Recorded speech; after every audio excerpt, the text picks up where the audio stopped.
नमो विष्णुपदाय कृष्णपृष्ठाय भूतले श्रीमते मधुसूदनाय प्रचोदयाय नमस्ते मधुसूदनाय भक्तिपाय गुणाते दुर्लभ कृष्ण भक्ति विरति सरलकार हरे कृष्णा कृष्ण कृष्ण हरे हरे राम राम राम राधे। जैसे कि हम सब महाप्रभु के जो सूत्र है चैतन्य शिक्षाष्टकम के, उनको समझने का एक प्रयास कर रहे हैं। जो सिद्धांत की आपके हमारे भक्ति के जो सिद्धांत उन्होंने प्रस्तुत किए गाड़ी, और जब तक हम और आप हम सब मिलके इन सिद्धांतों को अपनाएंगे नहीं, तब तक हमारी भक्ति की नींव भी मजबूत होने वाली नहीं है। बिल्कुल शास्त्रों में भगवान की महिमा को या ठाकुर जी को अनिर्वचनीय कहा गया। अनिर्वचनीय मतलब वो वचन ही नहीं है जिन वचनों के द्वारा उनकी महिमा का गान हो सके। शिराजे बोले यानी हम जो भी बोलेंगे वो लिमिटेड होगा, अनिर्वचनीय। जिस तरह भगवान की महिमा को, उनके गुणगान को भगवान को अनिर्वचनीय कहा गया ना, ऐसे ही शास्त्रों में भगवान की माया को भी अनिर्वचनीय कहा गया। श्रीराधे बोली बताया आपने कब शास्त्र में पढ़ा हो, अनिर्वचनीय। भगवान की माया को भी क्या कहा गया? अनिर्वचनीय। यानी उसके लिए भी कोई शब्द नहीं, कहां से भी घुस जाए, किधर से भी आ जाए। भागवती है। तो जिस तरह अनिर्वचनीय ठाकुर जी है, उसी तरह अनिर्वचनीय भगवान की माया भी, माया भी। और जब साधक इस मार्ग पे चलता है, इस भजन के मार्ग में पांव रखता है या ईश्वर की तरफ अपने कदम बढ़ाता है, तब पूरी प्रेशर के साथ माया उसके पास आती है। उस वक्त अगर उसकी रक्षा करता, तो अगर वो सिद्धांतों पे दृढ़ रहा तो, और भगवान के चरण कमलों का आश्रय लेके वो इस त्रिगुणमयी माया को पार कर पाएगा। इसीलिए ये महापुरुष हमें हमारे जीवन में सिद्धांत देके जाते हैं। वो सशरीर भले इस जहां में रहे न रहे, लेकिन अगर उनके वचन और उनके सिद्धांतों को हम दृढ़ता से फॉलो करते हैं, पालन करते हैं, तो हम ऐसे ही माया को पार कर जाएंगे जैसा उन्होंने कहा है। या यूं कहिए बस खेल खेल में भी हो सकता है। श्री राधे बोले। इसीलिए महाप्रभु ने 8 सिद्धांत दिए, 8 सूत्र दिए। तुम ये 8 पे चलना खाली, तुम आसानी से पार हो जाओगे। इन 8 सूत्रों को अपने जीवन में उतारो। श्री राधे बोले। जिसमें पहले सूत्र पे कल हम वर्णन कर रहे थे, चर्चा कर रहे थे, चेतो दर्पण मार्जनम भव महादावाग्नि निर्वापणम शेर कैर्व चंद्रिका वितरणम विद्या वधु जीवनम आनंदम बुद्धि वर्धनम प्रतिपदम पूर्णामृतास्पदनम सर्वात्म संपन्नम परम विजयति श्री कृष्ण संकीर्तनम। श्री राधे बोली। परम विजयते श्री कृष्ण संकीर्तन। तुम विजय प्राप्त करोगे। किससे विजय प्राप्त करोगे? किससे हमारी जंग छिड़ी हुई है, किससे हम लड़ रहे हैं, जो हमारी विजय हुई, किसके द्वारा? कुल संकीर्तन के द्वारा। परम विजयते, विजय होगी उसकी जो संकीर्तन के यज्ञ को फॉलो करते हुए चल रहा है, जो नाम यज्ञ के फिलॉसफी को पकड़ते हुए चल रहा है, जिसने, अर्थात अगर मैं साधारण शब्दों में इसका उपयोग करूं, जो नाम को पकड़ के चल रहा है, जो भजन को पकड़ के चल रहा है, वो परम विजयते। ये तो गीता ने भी कह दिया, यत्रो योगेश्वर कृष्ण तत्र पार्थ धनुधर तत्रो श्री विजय। वहां श्री भी है और विजय भी। श्री राधे बोली। और कृष्ण के नाम में कोई अंतर नहीं है। अगर आप कृष्ण के नाम को पकड़े हुए हैं तो समझ लीजिए आप कृष्ण को ही पकड़े हुए हैं। अगर हमें कृष्ण नाम को पकड़ा हुआ है तो समझ लीजिए हम कृष्ण को ही पकड़े हुए हैं। अगर हम धाम को पकड़े हुए हैं तो हम कृष्ण को ही पकड़े हुए हैं। श्री राधे बोले। पकड़ मजबूत रखो अपनी नाम के प्रति। अगर हमारी पकड़ नाम के प्रति मजबूत है तो परम विजयते, वो जरूर विजय होगा। किससे विजय होगा? बात ये चल रही, किससे विजय होगा? किससे हम लड़ रहे हैं? जन्म जन्मांतर से युद्ध चल रहा है इस जीवात्मा का, इस मन के साथ। श्री राधे बोले। हमारा और हम सबका एक युद्ध चल रहा है, पता है, इस मन के साथ। हर बार इस मन ने हमको हराया। श्री राधे बोली। हराया, और दिखता भी तो नहीं है, दिखता भी नहीं। आज तक कोई ऐसा साइंटिस्ट बताओ, कोई ऐसा विज्ञानिक बताओ जिसने जीवात्मा को, आत्मा को प्रेजेंट के रूप में प्रस्तुत किया। ऐसा कोई विज्ञानिक बताओ। श्री राधे बोली। आत्मा तो छोड़ो, मन को ही बताओ। श्री राधे बोली। भाई कोई बच्चा भाग रहा है तो भाग रहा है बच्चा, उसको आप पकड़ सकते हैं ना। अरे बच्चे को पकड़ो, वहां जा रहा है तो पकड़ सकते हो। दिख रहा है ना वो भाग रहा है तो आप पकड़ सकते हो। मन दिख कहाँ रहा है? और वो तो इतना फास्टिंग है, इतना फास्ट भागता है कि हम बैठे यहाँ होते कभी कभी सत्संग में, आप देखो बैठे यहाँ होते, लेकिन बैठे बैठे आपको पता नहीं कहाँ से कहाँ पहुंचा देता है। कीर्तन में बैठे होते हैं लेकिन कभी कभी होश में अपने आप को लाना पड़ता है, तो कीर्तन में कहाँ सोच रही, कहाँ जा रही, फिर अपने आप को खींचना पड़ता है उस जगह से। देखो आप बैठे कहाँ हो, कभी कभी बैठे बैठे भी आपको मन कहाँ से कहाँ पहुंचा देता है। किससे युद्ध है हमारा इस मन के साथ? कौन सा युद्ध? जो हमें श्री कृष्ण की तरफ नहीं जाने दे रहा है, जो हमें हमारे धाम की तरफ, जो हमें हमारे ईश्वर की तरफ, जो हमें हमारे प्रभु की तरफ, जो हमें हमारे की तरफ नहीं जाने दे रहा है। श्री राधे बोले। और सबसे बड़ी, तभी तो गीता ने कहा ये मन ही तुम्हारा शत्रु है, ये मन ही तुम्हारा मित्र है। ये शत्रु बना बैठा है क्योंकि ये जान नहीं रहा। मैं कल ही शाम को सत्संग में कह रही थी ना, मन को समझो, उसकी पकड़ समझो। जब पकड़ता है ना तो छोड़ता नहीं, जब किसी को पकड़ता है ना तो छोड़ता नहीं है। खाली एक बार वो भजन को पकड़ ले, एक बार खाली वो नाम को पकड़ ले, एक बार खाली वो हरि को पकड़ ले, फिर ये मन छोड़ेगा नहीं। पकड़ वहां आ जाए। ये दुनिया आपको तन्हा कर दे, आपको अकेला कर दे, आपको छोड़ दे, इसमें कोई आश्चर्य की बात नहीं है। ये सबके साथ हो रहा है, होगा, और हमारे साथ भी ऐसा ही होने वाला है। इसमें कोई आश्चर्य की बात नहीं है। मजा तो तब आए हमारे जीवन में कि दुनिया अकेला कर दे लेकिन हम अकेले ना। हमारे अंदर की मौज, अंदर की मौज।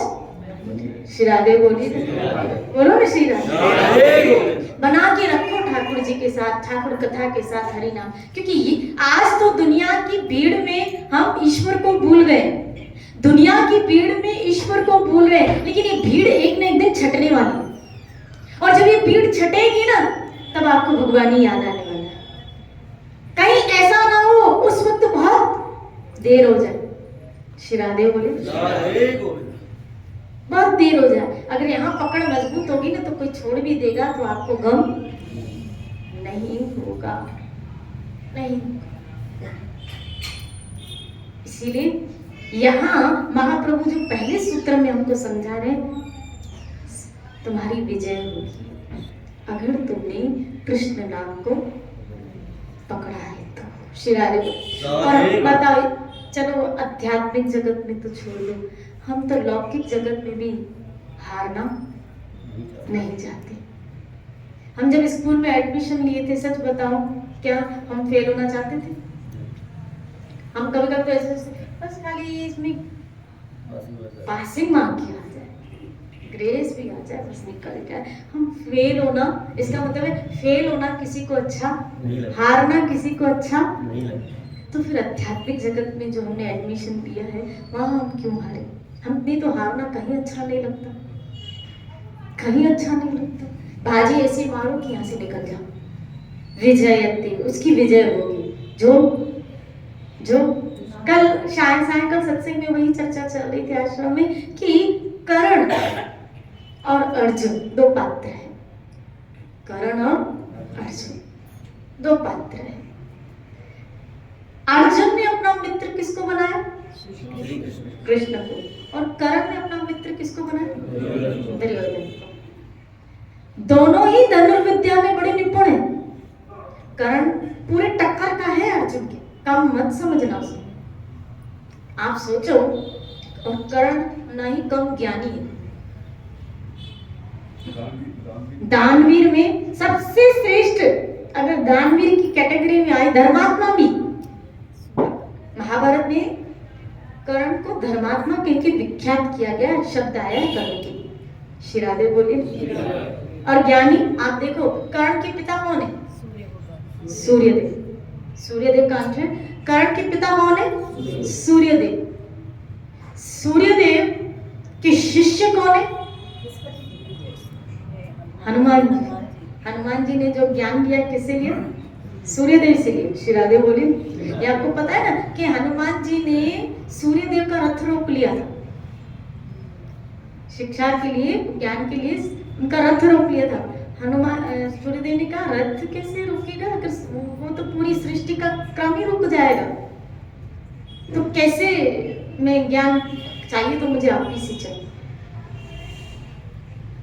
तब कहा मैं रथ चला रहा हूं, तुम मेरे बिल्कुल सन्मुख होके बैठ जाओ, मैं बोलता जाऊंगा और तुम, यानी रथ चलते चलते आगे ये ऐसी बात चलते चलते आते थे। और इतनी एकाग्रता हनुमान जी की, उस ज्ञान को उन्होंने क्या किया? धारण किया। जिसके शिष्य हनुमान, जो नित्य निरंतर राम नाम का जाप करते रहते, हनुमान जी की महिमा क्या करें।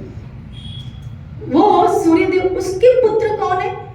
कर्ण। कम ज्ञानी होगा क्या? उसको नाम की महिमा का, ठाकुर जी की महिमा का पता नहीं होगा?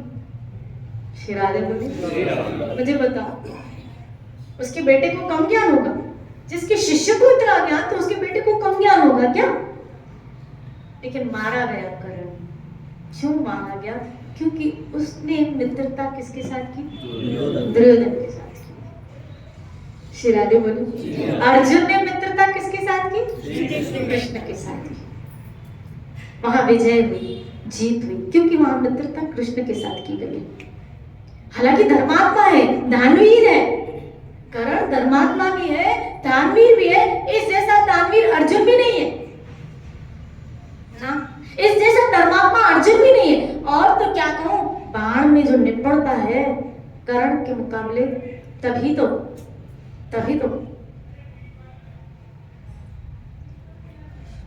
वो कवच उतारवा दिया गया था, उससे दान भी ले लिया था। वो बाण जिसमें उसकी क्षमता थी, जो उसने अर्जुन के लिए रखा था, कृष्ण ने किसी और के लगवा दिया था। शिरादेव बोले नहीं, तो अगर वो बाण और को नहीं लगता, जयद्रथ को नहीं लगता, तो अर्जुन उस बाण से बचने वाला नहीं था। क्योंकि बाण कर्ण ने खाली बच जाके किसके लिए रखा था? अर्जुन के। शिरादेव, ये मारूंगा तो अर्जुन को ही मारूंगा। कम प्रमेय में नहीं था कर्ण, लेकिन मारा गया। क्यों? क्योंकि मित्र दुर्योधन था। शिरादेव बोले बस यहाँ विजय किसको मिलने वाली है? जिसका मित्र श्री कृष्ण है। शिरादेव बोले भले उसमें कोई क्वालिटी नहीं है, भले उसमें कोई क्वालिटी नहीं है, कोई क्वालिटी नहीं। और यहाँ वैसे भी क्वालिटी वाले लोग नहीं चलते, क्वालिटी तो कृष्ण के संग आने से आ जाती है, क्योंकि कृष्ण सर्वगुण संपन्न है। सर्वगुण संपन्न होने के कारण बुद्धू से बुद्धू व्यक्ति भी अगर श्री कृष्ण की तरफ आ जाता है तो कृष्ण ददामि बुद्धि योगम, मैं उसको बुद्धि दे देता हूँ। श्री राधे बोले, मैं उसको बुद्धि दूंगा, मैं उसको अक्लमंद बनाऊंगा, मैं उसको प्रवीण करूंगा। क्यों? क्योंकि वो मेरे साथ जुड़ गया, उसने मित्र मुझे बनाया है। श्री राधे बोले, श्री राधे बोले। इसलिए हमें अपनी जिंदगी में फैसला करना है कि हमें मित्र किसको बनाना है। विजय उसकी होने वाली है जो कृष्ण के साथ है, जो कृष्ण, जिसने कृष्ण को अपना मित्र बनाया है। फिर कह रहे हो बोले कोई क्वालिटी ना, परम विजयते, परम विजयते, उसकी विजय होने वाली है, उसकी जीत होने वाली है। श्री राधे बोले, उसकी जीत होने वाली। तो आया चेतो दर्पण मार्जनम। कल ही हम इस पे चर्चा कर रहे थे कि नाम पहला काम क्या करता है। कृष्ण नाम बोलो ना, कृष्ण कृष्ण कृष्ण कृष्ण कृष्ण कृष्ण। पुराणों का एक श्लोक है जिसमें कृष्ण इतना मंगलमय नाम है, इतना मंगलमय नाम है, जो एक बार भी उसका उच्चारण करते हैं तो ये कृष्ण नाम उसका सर्व मंगल करता है। इतना मंगलमय नाम। तो पहला नाम क्या करेगा? चित्त का मार्जन करेगा। श्री राधे बोली। और जहां चित्त का मार्जन हुआ, कल ही इसमें चर्चा चली, क्या? अपने स्वरूप की हमको पहचान। चित्त का जहां मार्जन हुआ, चित्त जहां साफ हुआ, और हो सकता है इस चित्त को साफ होने में बरसों भी, जन्म भी लग जाए।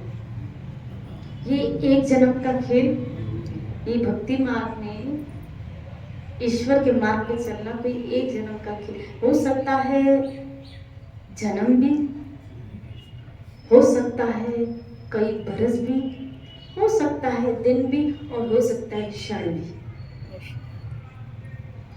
हो सकता है क्षण भी। आप कहेंगे ऐसे कैसे? ये है आपकी तीव्र लालसा के ऊपर। जब तक आपके अंदर उसको प्राप्त करने की तीव्र लालसा नहीं है ना, और मैं सच बताऊं, ये पूरी जो खिचड़ी बन रही है या जो हम इतनी मेहनत कर रहे हैं, ये खाली लालसा अंदर जागृत हो उसको पाने की, भजन करने की क्या भूख हो, भूख। पेट न भरे हमारा भजन से। ऐसे नहीं 16 माना की और हमारी दिनचर्या। श्री राधे बोली, आज का भजन हो गया 16 माना, हुई हमारी जान छूटी। जान तो छूटेगी, मानने वाली बात है। श्री राधे बोले। लेकिन पेट न भरे, कोई ऐसी स्वादिष्ट डिश होती ना, तो कभी कभी हमारा जी नहीं पड़ता है उससे। ऐसे भजन से हमारा पेट न भरे, ऐसे हमारी भूख है ना दिनों दिन बढ़ती जाए। इसलिए बापू जी हमको सत्संग में समझाते हैं, भजन का मूल्य क्या है कि आपका और भजन बढ़े। इसकी कमाई क्या है कि आपका भजन और बढ़े। भजन की कमाई और भजन, भजन की कमाई और भजन, सेवा की कमाई और सेवा, सत्संग की कमाई और सत्संग। जब आपको जिस दिन 1 से 2 सत्संग मिले, बोला आज कमाई नहीं हुई। सत्संग की कमाई और सत्संग, भजन की कमाई और भजन। श्री राधे बोलिए। और जब मार्जन होता है ना, तभी भजन अच्छा लगता है। जब तक मार्जन नहीं होगा चित्त का, तब तक भजन अच्छा भी नहीं लगेगा। श्री राधे बोलिए।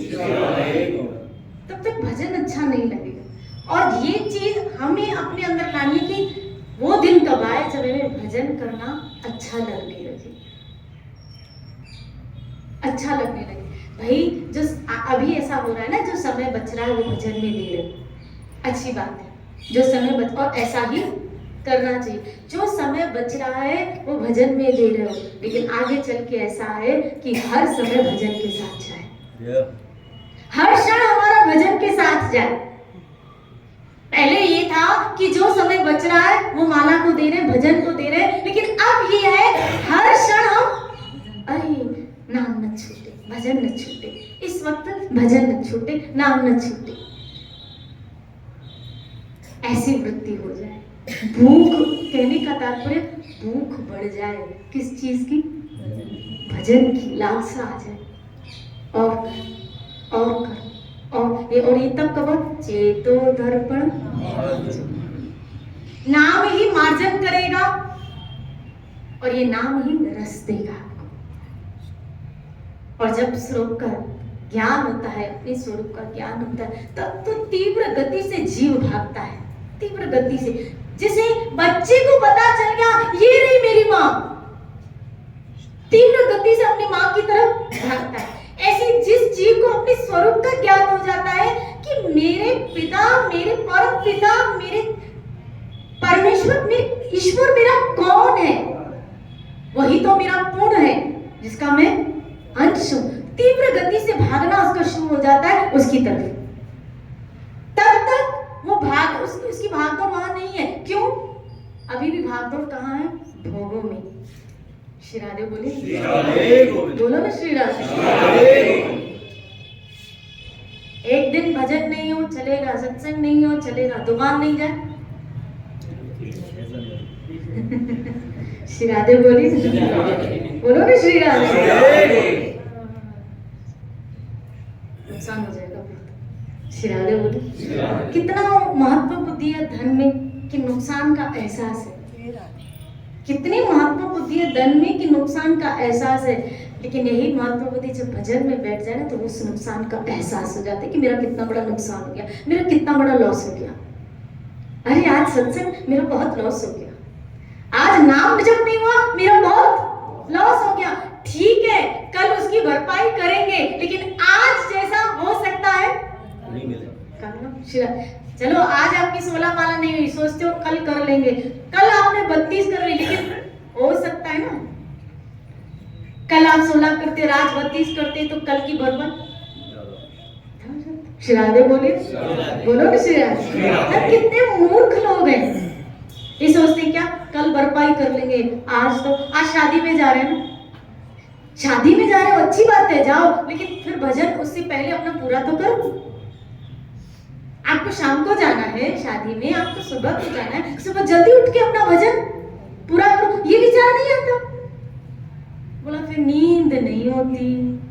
श्री राधे बोलिए,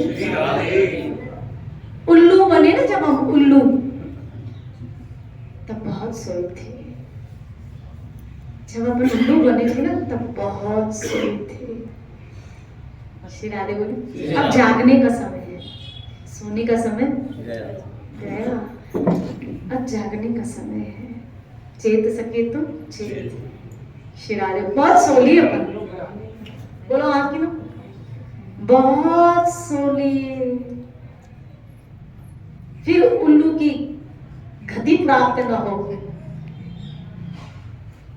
ऐसी मिस्टेक मत करना कि ठाकुर जी को भी कहना पड़े, अरे मूर्ख कहीं का, उल्लू कहीं का, मनुष्य जन्म दिया था फिर भी सोने में गवा दिया। तुझे मैंने उल्लू बना के, जब उनको बहुत नींद करनी थी ना तो हम उल्लू बने थे। जैसे कभी कभी कई लोग मुझे कहते हैं कि आराम करना है, मैं जब भी आप मुझे को कभी ऐसा कहती हूँ ना, थोड़ा रेस्ट लेना, आराम करना, तो मुझे कहते हैं बस जब अर्थी में बैठेंगे ना अपन सोएंगे तब आप आराम करेंगे, तब हमें वहाँ कोई नहीं उठाएगा। अब सोएंगे तो पूरा अर्थी पे सोएंगे, तब तक सेवा करो, काम करो। मुख में हो राम नाम, राम सेवा। श्री राधे बोलिए, बोलो ना श्री राधे। तभी जब अर्थी है तब तक भजन करते हैं, खूब सोली है।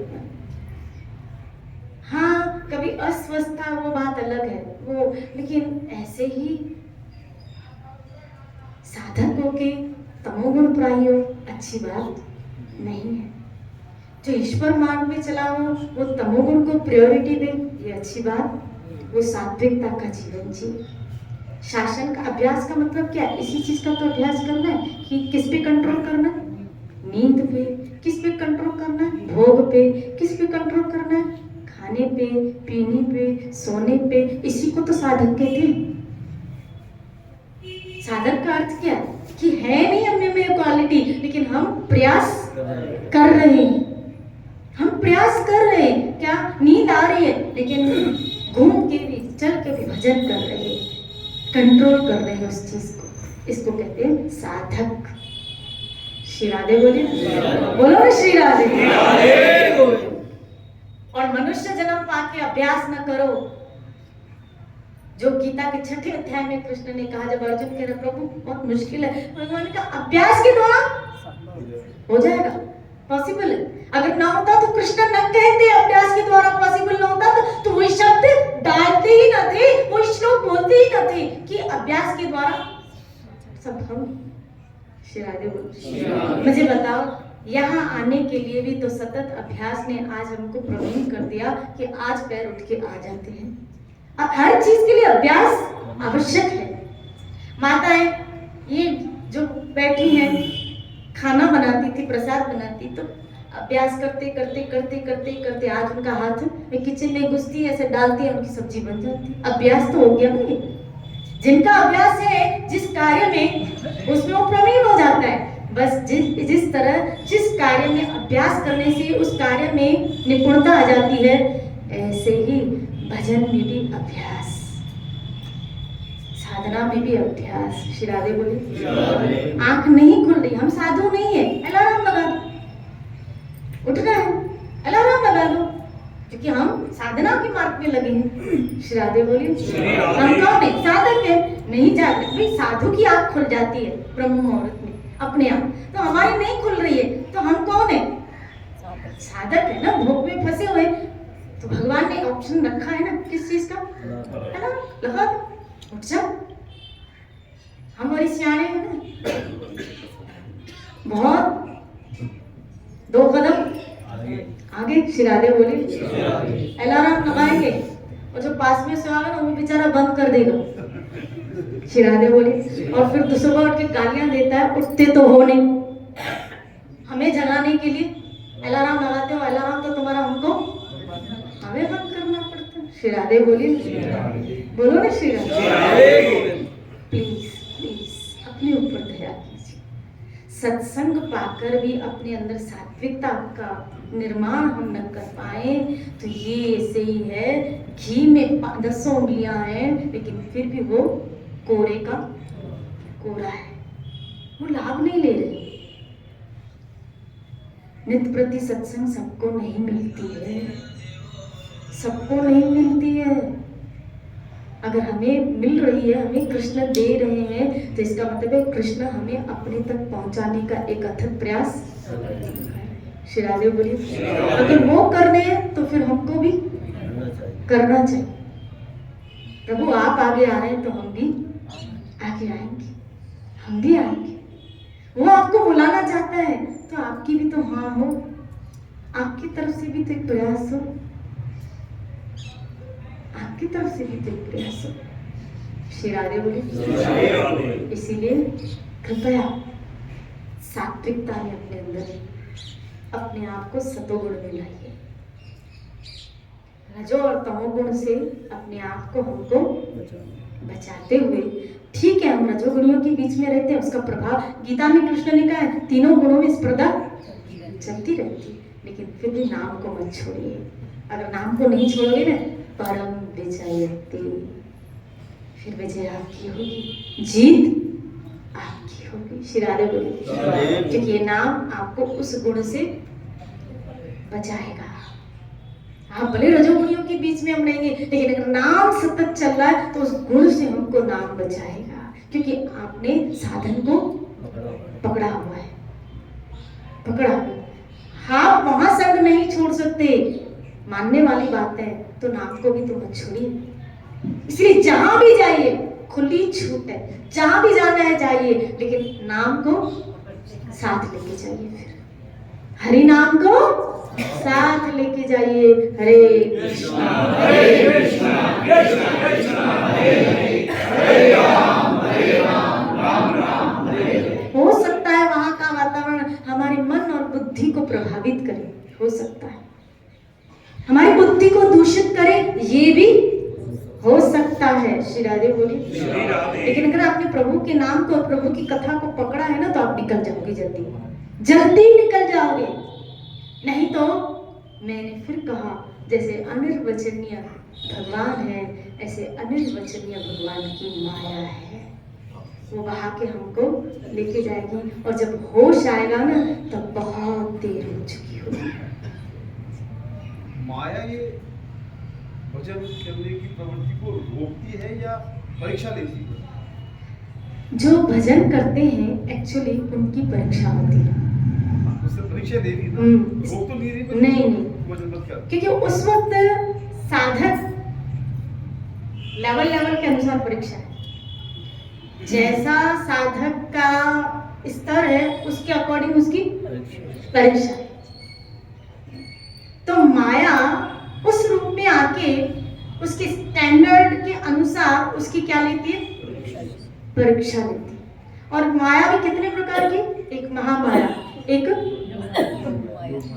योग माया और एक मोह माया। कितनी है? तीन। एक महामाया, एक योग माया और मोह माया। इस पर कल चर्चा करेंगे। श्री राधे बोलिए। और एवरी पर्सन, हर एक व्यक्ति, चाहे फिर वो साधक है या नहीं, भजन करने वाला है या भजन करने वाला नहीं, ये तीनों प्रकार की माया तीनों के ऊपर आ रही है, दोनों के ऊपर आ रही है। तीनों प्रकार की माया, चाहे वो साधक है चाहे वो साधक नहीं है, दोनों व्यक्तियों के ऊपर आ रही है। लेकिन जो साधक है उसके ऊपर कुछ चीजों का प्रभाव पड़ता भी है, कुछ चीजों का प्रभाव नहीं भी पड़ता। जैसे मोह माया। श्री राधे बोलिए। योग माया क्या है, मोह माया क्या है, और महा माया क्या है? श्री राधे बोलिए। और साधक किस तरह इनसे सावधान रहे, और कौन सी माया साधक को आगे बढ़ाती है? श्री राधे बोलिए। कौन सी माया हमको अटकाती है और कौन सी माया हमको बढ़ाती है, उस पे कल चर्चा करेंगे। तीन प्रकार की माया, कौन कौन सी? योग माया, मोह माया और महामाया। कल इस पे चर्चा करेंगे। मुझे याद दिलाना। जय जय।